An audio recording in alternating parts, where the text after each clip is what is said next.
Uncle Jobson, who swap on Black Power family. What up? It's your brother and Google Nicey RANM.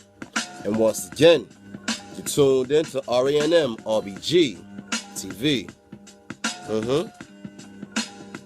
We keep it G. Raw and uncut common sense for the common people. Dealing with the common issues, family, you already know we are trying to seek those common solutions. So here we go. So all in together now, family, say nice, light, and proud. What's the method, the model, the mantra, motivation, and the madness? You know this, so say it with me. You know that it is black love. Because black love is the cure for the black nation. Family. So let's get it. Alright. We're going to do it like this. I want to pay homage. I want to big up Dr. John Henrik Clarke, one of our great teachers and our great scholars, one of our great historians. His jewels, his information, his knowledge speaks for itself. If you don't know who I'm talking about, you better do your homework. I don't know what the hell you're talking about. But nonetheless, current events. This coming Monday, you already know. It's come Robbers Day. Oh, my bad. Christopher Columbus Day. Some so-called national holiday. You know what I mean? So everybody's getting hyped for that, about to celebrate rape, rob, pillaging, and destruction of the peoples that was already in this land, as well as people that was transported from one land to the next. That's what's about to be celebrated. I want to tell you this too, for the family that's out there that's in touch with the children, right? That's in tune with the children, right? Whether you got sons, daughters, connected with the youth center around your way, little homies up and down the block, whatever the case may be, right? If you in some of these babies' lives, right? It's a weapon you want to get for them right here. Again, right? Dr. John Henrik Clarke, right? Big ups to Black Power to the man. This is a weapon right here that you want to get for your child early in school, because again, this is one of the main things that they like to shove down the kid's throat. We all know, we've been there, we all went through the school system, so I know what I'm talking about, and you know what I'm talking about. Christopher Columbus, that story is big in the school system. Or should I say the myth of it? You're talking about a man that knows the real deal, ins and out. You know what I'm saying? Mind you, he's not the only one, but at the end of the day, the breakdown that this brother gives in this book right here, now mind you, you can see, it's not that big of a deal. It's not, I'll say big of a deal, but it's not lengthy. But he goes straight to the point. And from this point, you can go in deeper and deeper and deeper into your research, which is very encouraged. Because again, thinking ain't illegal, living black ain't wrong. But again, for those that's in tune with the babies, man, get them this weapon early. Because again, early in the school system, if you not teaching them, you already know, they're going to miseducate them, they're going to mistreat their minds. This is one of the biggest things they're going to hit them with. They're going to hit them with a myth, hit them with some reality. That way, when these babies go up any school systems, they're already armed. Their minds are sharp from a jump start from home. You know what I did? Gut check. So what I want to do today, man, I want to take this time. I want to share some a powerful lecture by none other than Dr. John Henrik Clarke, the one I'm speaking of right now. He's talking on the same very subject. Again, it's very relevant. This is about to take place in a few days. Everybody getting hyped and that and third. So again, why get hyped when you can study? Because again, when you study, you ain't got shit to be hyped about. You did? Gut check. So sit back, get comfortable, get your notepad, pens, the whole nine, take a couple notes, whatever. Listen to what the brother's saying, because he goes in. He goes in on the whole stuff that you never heard before as far as growing up in the school system. It's your brother and Google Nicey RANM. Yours truly. You're still tuned in to RANM RBG TV. Again, get comfortable, learn something. All in together now. Thinking ain't legal, living black ain't wrong. And again, black love is the cure for the black nation. So let's get it. Let's take it to the lecture, man. I'll see y'all in a minute, man. Black Power. In a minute. Thank you very much. I think history has been rather cruel to us, and we have been too kind to the people who have denied us our history.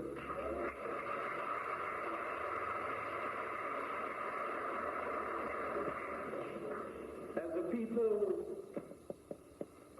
we have always been hospitable to strangers. Anytime you want to find the strongest thing about a people, look on the flip side and you'll find the weakest. The strongest thing about African people is their ability to accept other people without examination and to be hospitable toward other people without asking their intentions.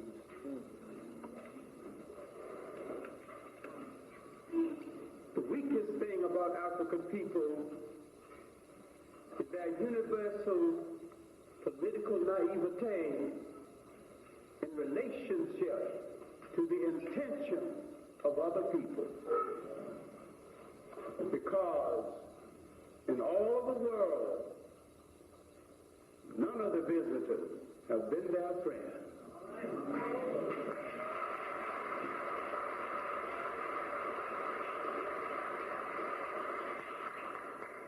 In class, just to make it simple, I developed an approach to this. It angered most of the people. I said that there are three personality types in the world. The sand people from Western Asia, Arab types, bastardized what's left over from the human waste matter, the Romans, the Greeks, the Indo-Europeans, the old Babylonians, the human waste matter that once was the civilization of the Tigris and the Euphrates, all came together now under a common name called Arab, the sand people. The Africans, the sun people.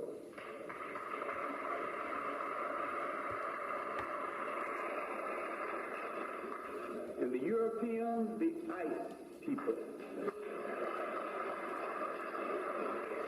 I maintain that the chemistry of these three personalities wasn't supposed to mix.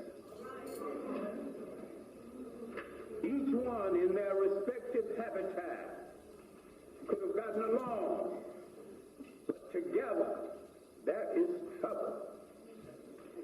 Sand don't mix with sun, and ice don't mix with anything.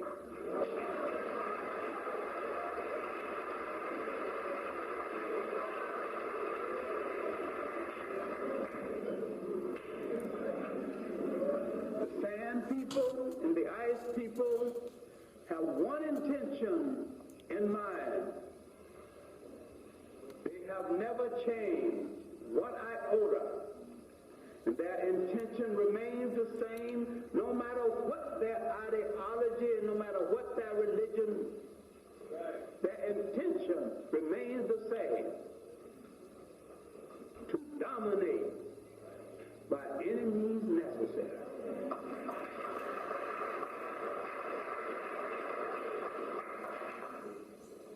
I have been a socialist most of my life. And I will die one. And when I'm talking about socialism, I'm not thinking about something we cooked up in Europe. I'm talking about the kind of social living that existed in human societies long before there was a Europe. The European concept confused the issue. The European concept of Christianity confused the issue and negated Christianity. Organized religion negated spirituality.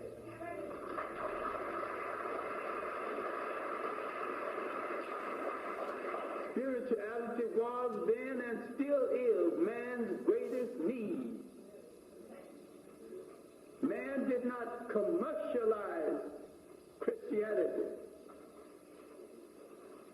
I recently read a dissertation written by a Ghanaian at Syracuse University, 1932, on why African religions never became world religions. no collection plate.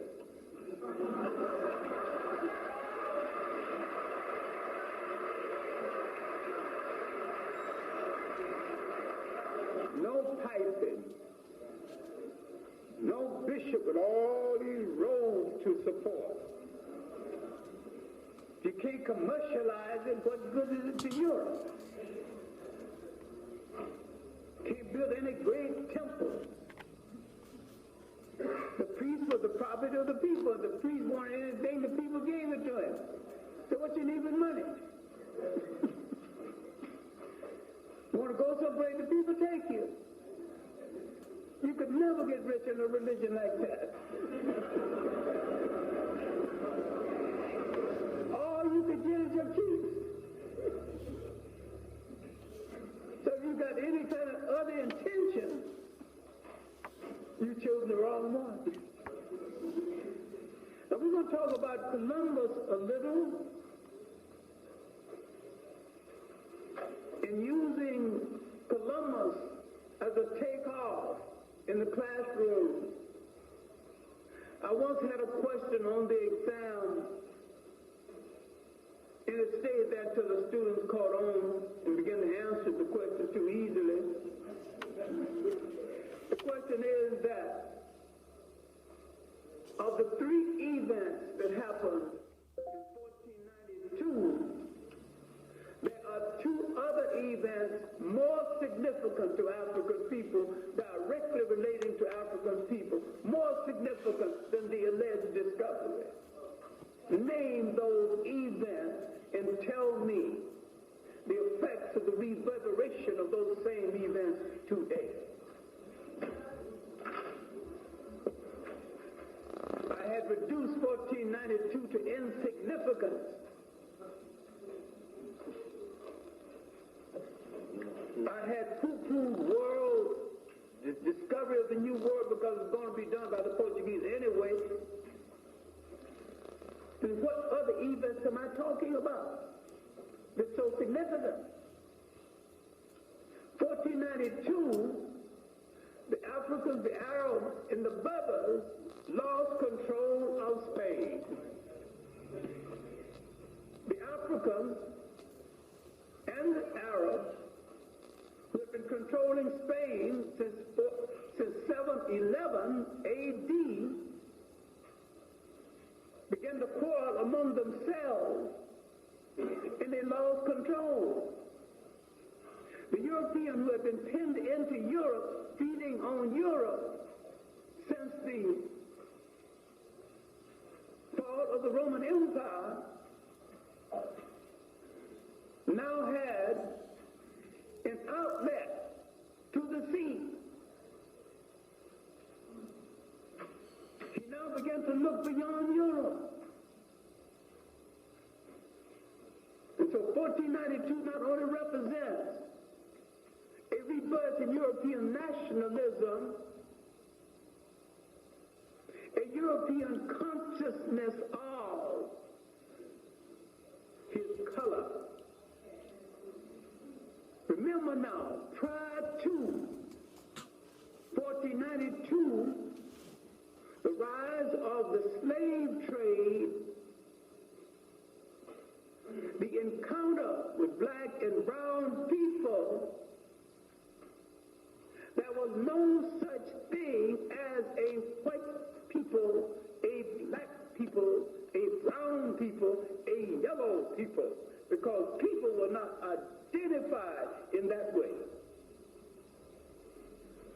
So this would set in motion the color coding of people that would later reflect in the bastardization of African people away from home, that subsequently would set in motion the color coding in Brazil, Jamaica, and in Haiti.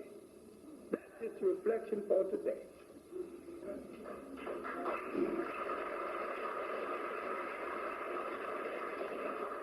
The other event inside Africa itself, after more than 1,000 years of independent state building, building, while Europe was going through its dark ages, Africa was going through an age of great enlightenment. And this age of great enlightenment would last 150 years into the slave trade period. You think slavery starting on the West Coast, in inner Africa, you've got independent states with universities, great scholars, great libraries, Africans operating on all kinds of medical discoveries in inner Africa. You've got coastal Africa with great cities in eastern Africa, concurrent with the Arab slave trade that existed for 1,000 years before the European slave trade. All of this in the whole period of 1492. You think that's the only thing that was happening? Then I'm showing you that 1492 was a contradiction and an accident. What did Spain do during that period? It began to ask some questions about its color, its whiteness. It began to expel the Moors. It began to expel the Arabs, the Moors, and the Berbers. Then it looked around at their super clerks, the grandees, the Sephardic Jews, and who were the money managers of Spain, and began to expel them. Spain was whitening up. What did this mean? The Spanish did not consider the Jews white people. This is not our consideration now. This is not our classification. We never classified anybody. So all classifications were done by European people. Certain things now are set in motion. I'm going to deal with Christopher Columbus, but what is the preface to Christopher Columbus? I say that Europe has an uncanny genius of draining the diseased pulse of its political sores on the lands of other people.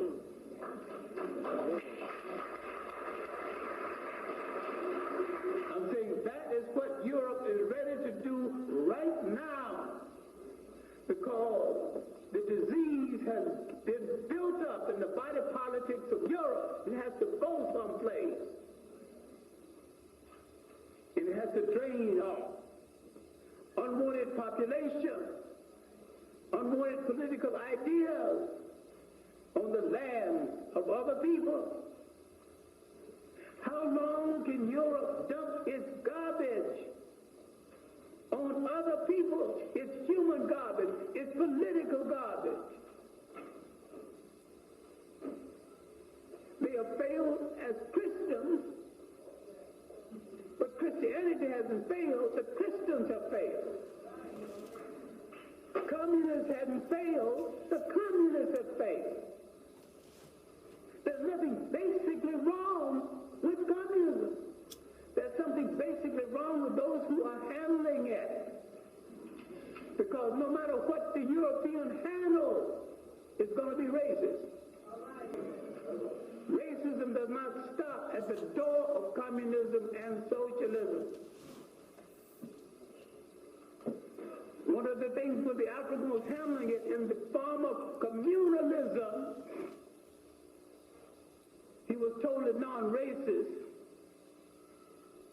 and not suspect of people coming from the outside, not even suspect enough to protect himself. The Africans had no awareness of where Europe had been coming from,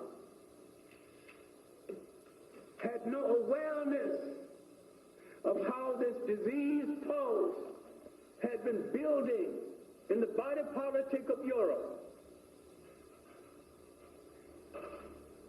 Around the 10th century, in the 11th century, Catholic Church now in control of Europe, really the main decision-making apparatus in Europe. In order to get money for the luxurious life of the priests and the monks, and to build all those castles and big churches, they had drained the people. Finally, they invented something called purgatory.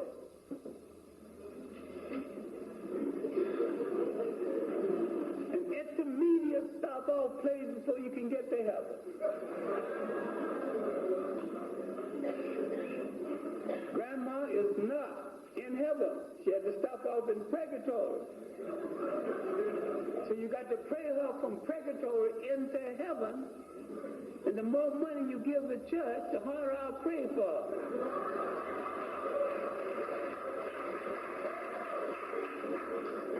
It was a spiritual stick-up.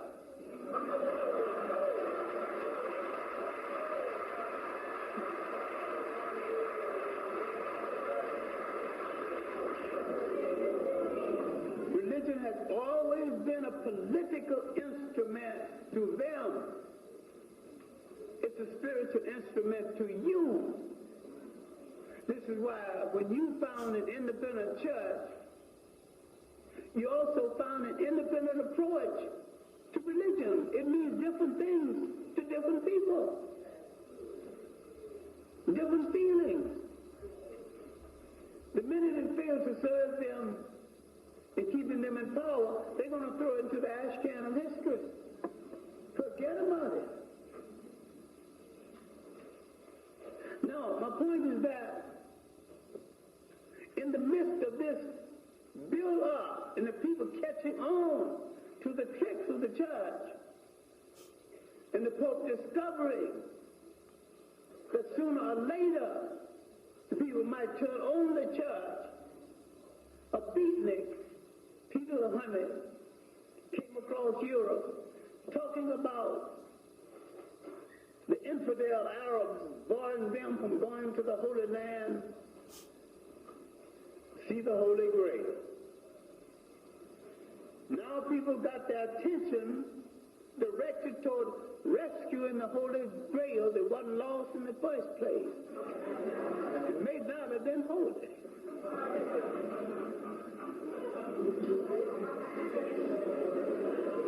Now they're taking their mind off the church. The church has got something to turn people's attention away from destroying it for all the games, all the con games the church has been playing. So everybody's marching across Europe to rescue the Holy Grail.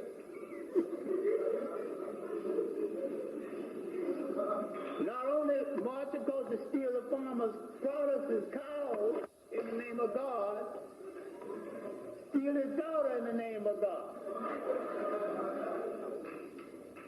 Every lady over 10 was violated.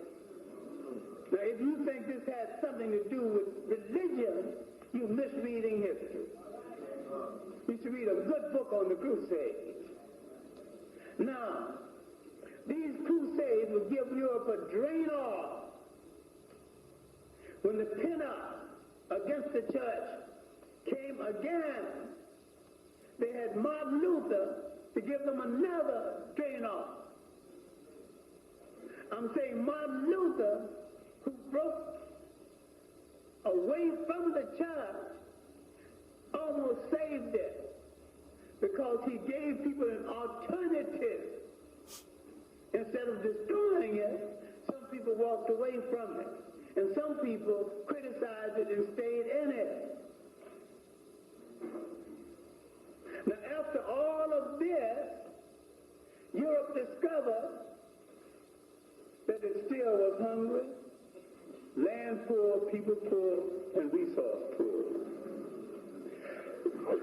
Famine had taken 1/3 of the population of Europe. Europe had lost the concept of longitude and latitude. If they put a ship out to sea, they wouldn't know how to turn it, east from west. The Africans and the Arabs at the University of Salamanca in Spain had preserved the maritime information coming out of China, then the leading maritime nation of the world and the leading technical nation of the world of that day. The Europeans would learn this information and turn on those who preserved it for them. Talking about an ingrate, there's one. Now, with this information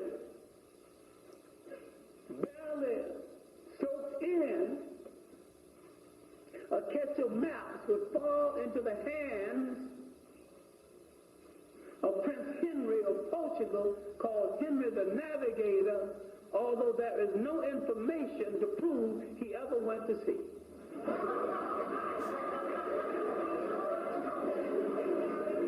He would start schools of chart making and map making in Portugal.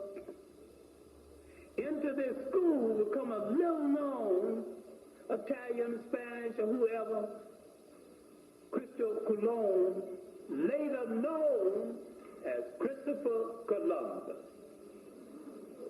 He would say in his diary, as man and boy, I sailed up and down the Guinea coast for 23 years. Subtract 23 years from 1492, what do you get? The Guinea coast is West Africa. He was in the early Portuguese slave trade.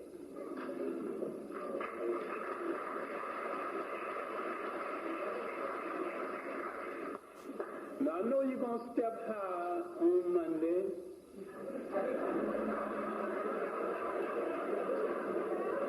Celebrate his birthday back in Portuguese.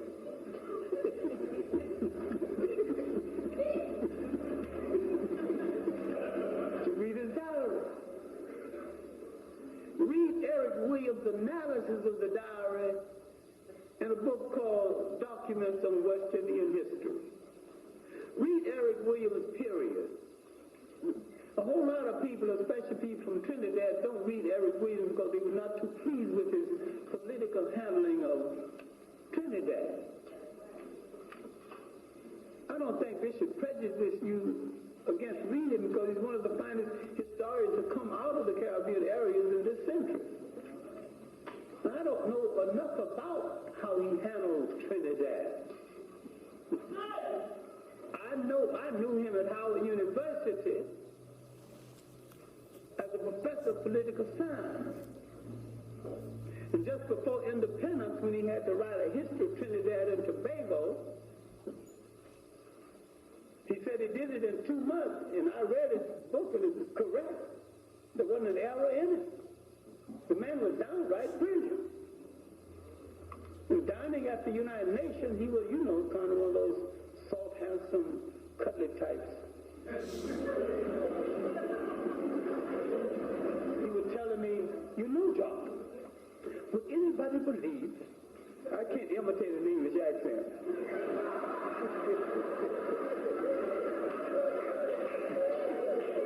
Would anybody believe that you and I used to pursue some of the same natives?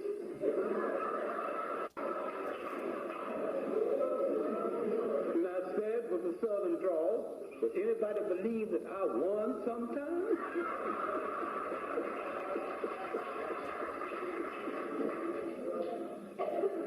But I'm saying, I think the first 3 chapters of his capitalism and slavery is the best analysis of the beginning of the so-called New World, the slavery issue, what the Columbus myth set in motion that should be found in print.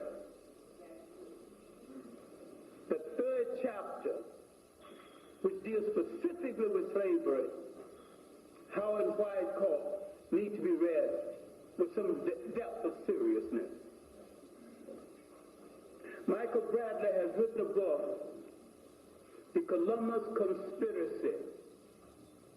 I've written a long analytical introduction to the book. I'm sorry the publisher didn't get it out at this time. It would have been a golden opportunity for sale. But he maintained that he found so much dirt on Christopher Columbus. He thinks there must have been two different men under the name, because no one man could have been capable of all this dirt.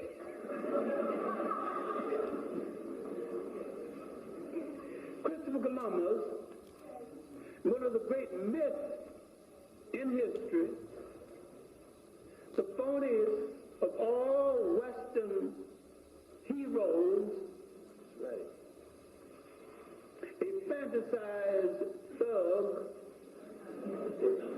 the forerunner of the mafia type,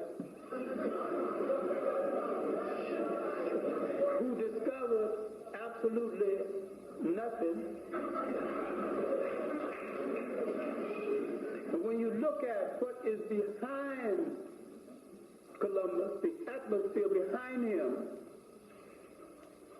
the gradual awakening of Europe losing sentimental attachment to itself, and losing sentimental attachment to other people, and thinking it has a right to take what it wants and needs from other people. We have to look at some neglected dates in history. Look at 1400s. Europe is beginning to rise. The Africans, the Arabs, and the Berbers are still controlling Spain and the Mediterranean. The Africans in Africa, the Songhai Empire is on its rise, the last of the great nation states in Africa. Africa is not in decline. Nearly all African states were intact when they fell. They did not fall because of internal differences. They fell because they had an external enemy that they could not deal with, because they did not suspect that enemy. You think African states, because they were internally corrupt and all fighting, and all, African worst state right now than it was 500 years ago. African nations and people are in a worse state right now than they were 500 years ago.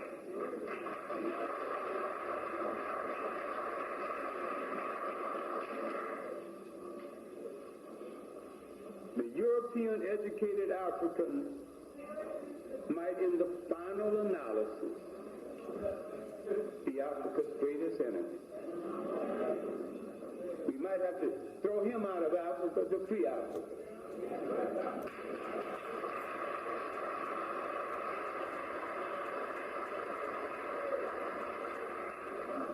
That's another lecture. I was delivered one day when I could run for my life.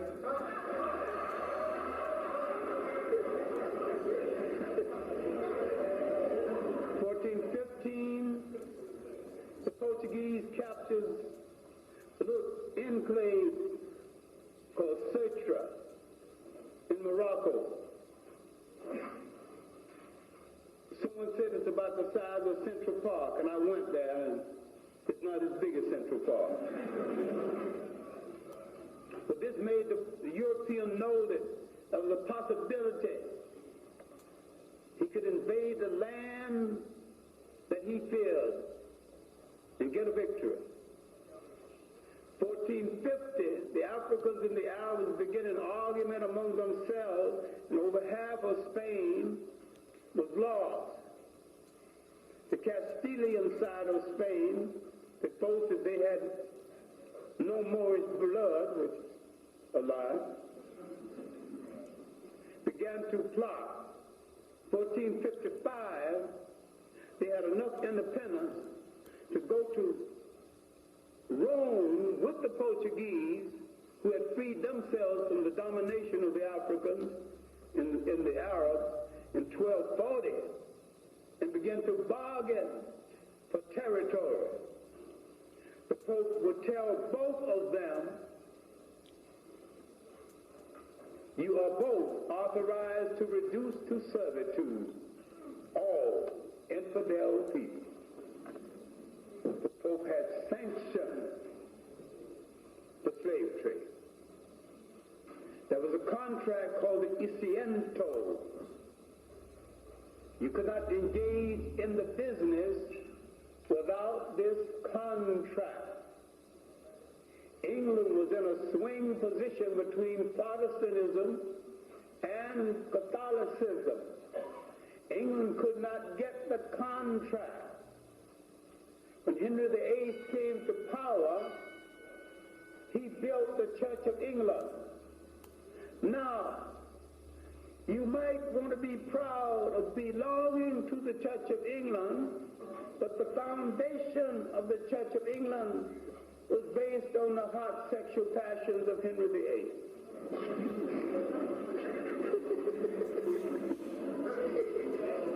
He wanted to do some women in. He wanted to change them when he wanted to. He wanted to chop one's head off, and he did. And she became Elizabeth I, who led England into the slave trade. Captain Hawkins and her good ship, Jesus. That's the name of the ship. Its coat of arms, the two black people bound, hands back to back, tied together. Now, 1482, a neglected day, the Portuguese went into Ghana, then called the Gold Coast. They insisted on building permanent fortifications. The King Asa, in his beautiful speech, would tell them that he has done honorable trade with them in commodities and made sure their ships were loaded properly. They were doing commodity trade, not slave trade. In previous trips, you have complained about our weather. Now you come here dressed like the God who made night and day, wanted to settle permanent in our land. Maybe if we see each other infrequently, we can maintain our friendship. He wouldn't buy the Bible story, so he had to buy the gun story. And he had no guns. They moved into his country, built Elmina Castle. Elmina, the mine, the largest of the slave trading posts on West Africa. Its dungeons can hold nearly 2,000 slaves at one time. Built a community around the slave force through cohabitation with African women. You see the bastardization that starts on the coast of Africa even before the African leave the country. It will continue on the ships. It will continue on the plantation. It will give us a problem we haven't even faced up even to this day. Not only the bastardization of the body, but the bastardization of the mind.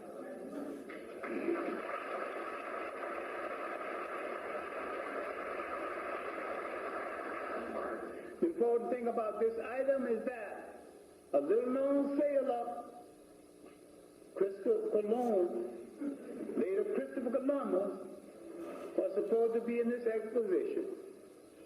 Now, how then did he emerge in 1492, this man who never had a command position, how did he emerge as admiral of somebody's ocean seas? We didn't even have a petty officer job before that. What kind of connection did he have?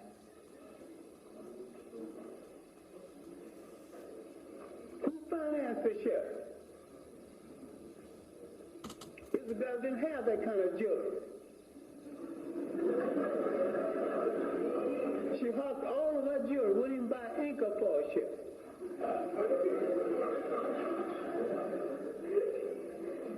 the stick-up, the grandees, the money men, the Jewish bankers. Give me your money or into the Inquisition. She was forced into being a concept. Some of the Jews were converted to Catholicism. They became what they call Merinos, or the silent Jews. Catholics by day, Jews by night. Some of their descendants still exist. And some of them still associate themselves directly or indirectly with the Catholic Church. The outstanding descendant of those groups that you know of, Fidel Castro. You thought he was one, all right. If I didn't have the information, I wouldn't be talking about it.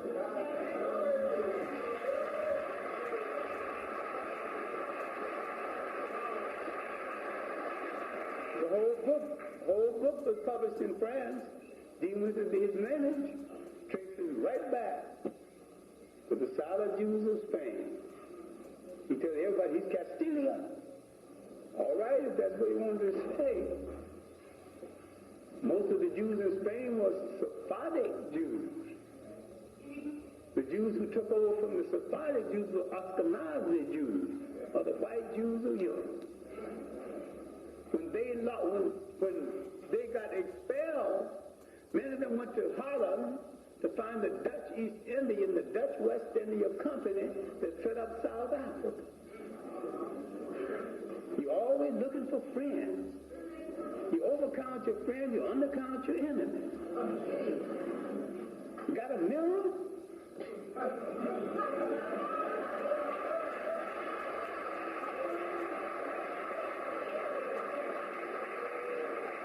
Look in the mirror. Look in the mirror. You find your first friend. Find your revolutionist. Find your Messiah. You find your leader. Find your theoretician. You listening? That's where you start. You find somebody else to look like the person in the mirror, or relate to the person in the mirror. Gotcha. Now you got to hold on. You're on your way. About to change your world. Solely because you made up your mind you're going to change yourself. Nothing turns until you make up your mind you're going to change yourself. How much is it worth? What are you willing to put on the line in order to change yourself so you can change the world? What are you willing to claim? What did we lose at the beginning of these 500 years?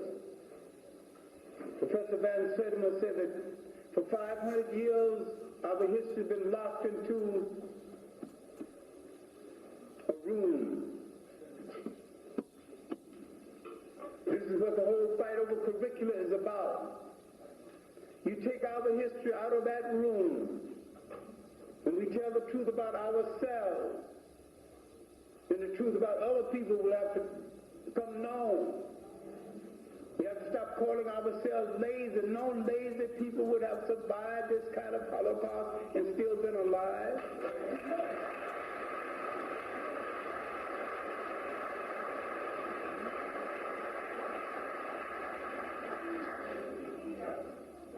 For 300 years, white people own our welfare. We were their welfare check. We worked for them for nothing. And if you can't get your economy going with 300 years of somebody's labor, then you sure must be done.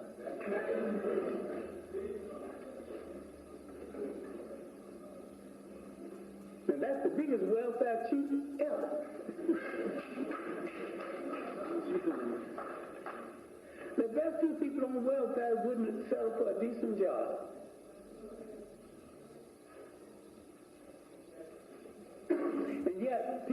to the country, including some of our people, buy all this job, but they are lazy. They got their own welfare. A lot of us who need welfare can't even get on welfare. A lot of us who deserve welfare can't get on welfare.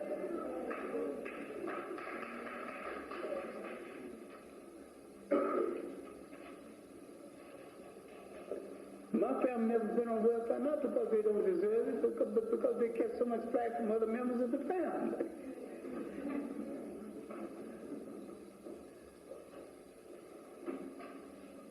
There's certain codes we go by, certain things we say and try to live up to.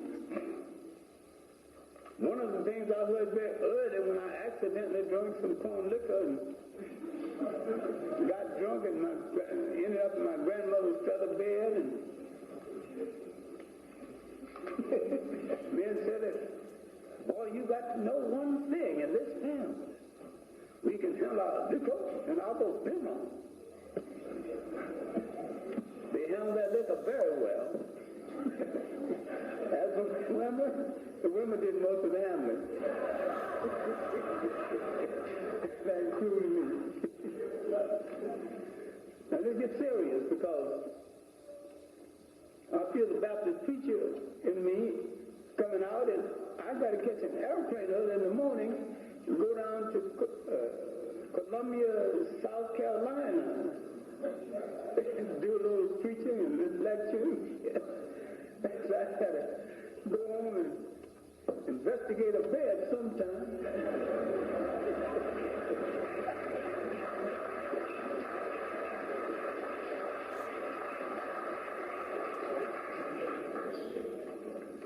The main thing I was going to say as an aftermath of the Christopher Columbus myth,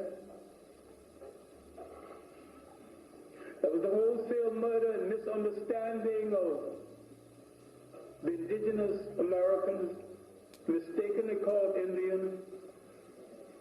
He was headed for the East Indies and ended up in the West Indies and started calling the people Indians. As a result of the wholesale destruction, he would ask Father de las Casas to go to Rome and ask permission to increase the African slave trade. The Africans replaced the indigenous Americans. Father de las Casas, considered the first historian of the New World, to write a book on this. He endorsed the bringing of the Africans to save the Indians. Near the end of his life, he said slavery was wrong for both the African and the Indian, but this was 35 years later, man. Too late to do anything. You should seriously read Father de las Casas, the disruption of the Indies. I don't think Caribbean people read enough Caribbean history. I think they celebrate and congratulate themselves so much. And they really don't know the history. And I don't think the black American knows the history, the struggle of the black American. I don't think the Africans know too much about the struggle of the Africans against colonialism. For 100 years, African so-called chiefs went to the field with shield and spear. And I was general, some of the finest generals of Europe. And these generals wrote books about it. And one of the finest of these books is written by a young reporter named Winston Churchill. It's called The River War, dealing with the fight in the Sudan. One of the finest pieces of reporting since Caesar came home from Gaul. My main point here is that what Christopher Columbus set in motion was the disruption of a continent, almost the depopulation of a continent, the changing of the structure of a people's way of life, that it will never be the same again. He was no hero to us, he was a thug. If indigenous people care to write he would be the greatest villain in human history. And if the Africans wrote a book about him, he would also be one of the greatest villains in human history. This is why the fight is against the correct curriculum.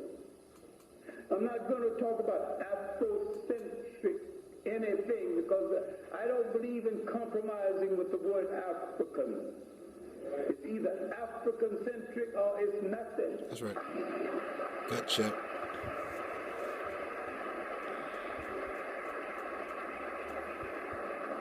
I think the African-centric people are Johnny-come-latelys. They're young, they're enthusiastic, they're terribly egotistic. They're doing a magnificent thing in a terrible way. They're leaving too many people out of consideration. To write a whole curriculum on Afrocentricity and leave out Martin Delaney. To say Du Bois was not African-centric. To leave out William Wells Brown. To leave out black preachers craving for a definition of Ethiopia, all the books written by black religious people on the Ethiopian origins of our faith and our history, to leave that out, to leave out the African components in our early poets,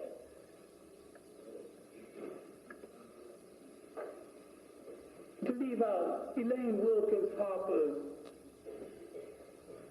beautiful call, "Bury me not in a land where men are slaves." These young people don't know nothing. When were they born? The first African-centric curricula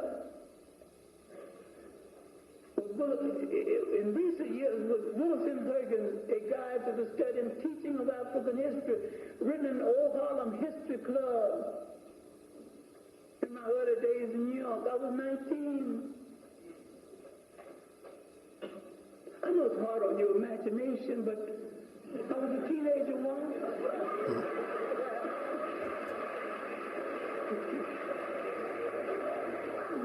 Just like the rest of you, I had to go through it. To write about African centricity and forget that great cadre of Caribbean scholars, J. Rogers, who called our attention to the role of the African personality in human history. Charles C. Seifert, who called our attention to the African contribution to the concept of the brotherhood of man. Raphael Powell, who the first to debunk the word Negro. Richard Moore, stubborn as a snake sometimes, but still a great scholar.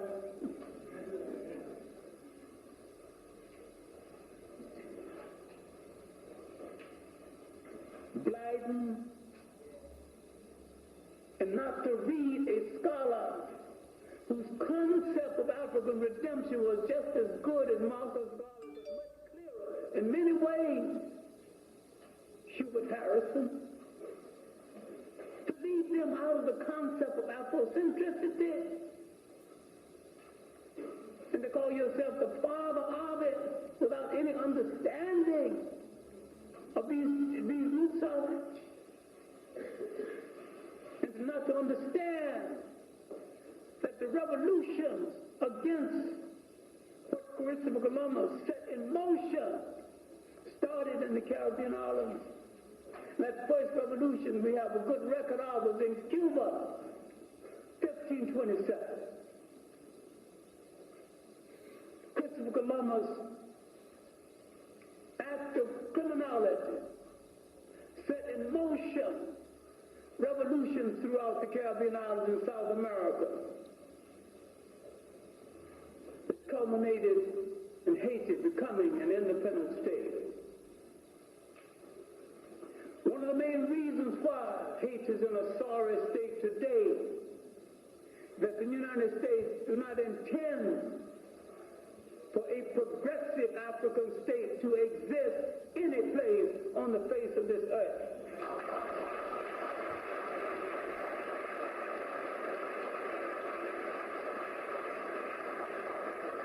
Tragically, they've destabilized most of Africa, bought off its leaders, Mercedes-Benz, Scotch, Cognac, European women, miseducation. Ghana is a nation of Jesus freaks.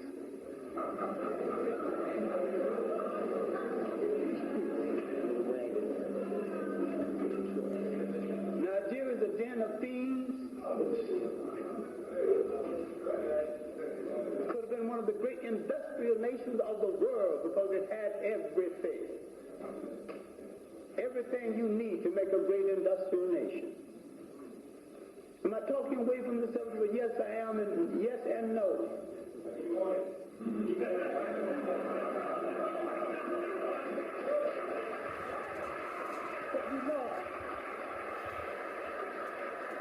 What we lost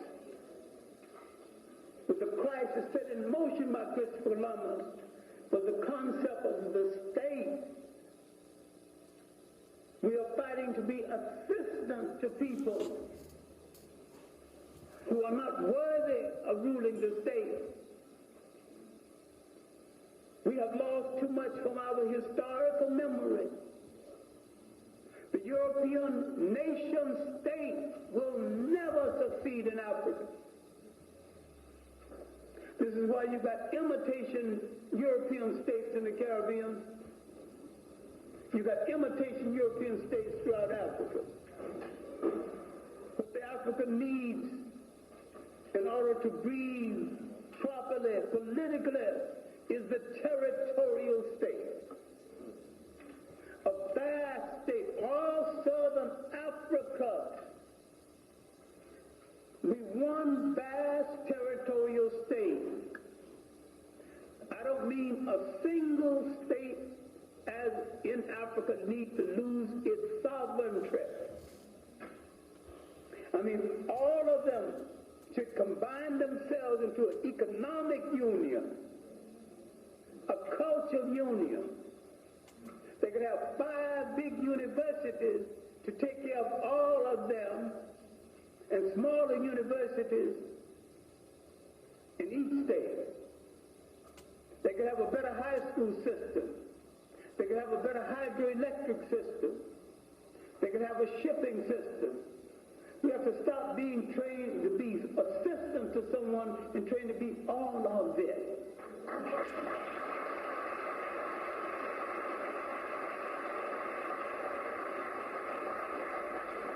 What did we do before you got here? We had to make a principled decision. We might have to step back in order to step forward. I'll wear no shoes until I make shoes. So we might have to do without shoes for a little while.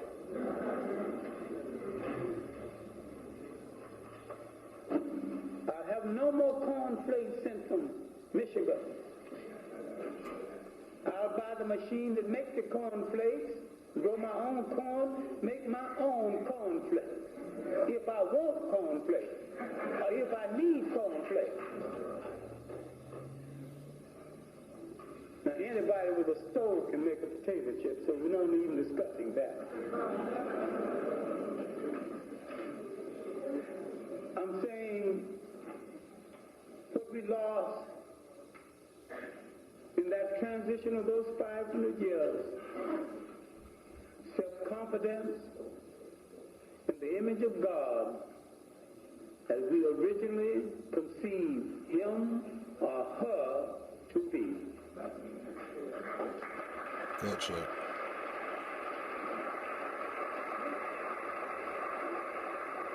Once we get back that concept, once we give that confidence in ourselves, turn off some of the televisions, talk to our children, realize that they have to be trained from birth for leadership. You are put on this earth to be a master of the earth.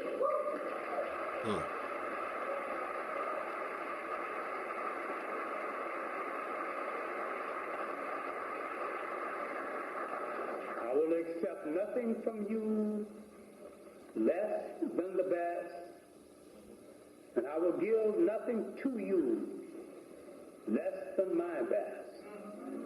Once we put all of this together, we as a people will get our spirit back, our confidence back, and straighten up and be on the road that will lead us back home. Thank you very much.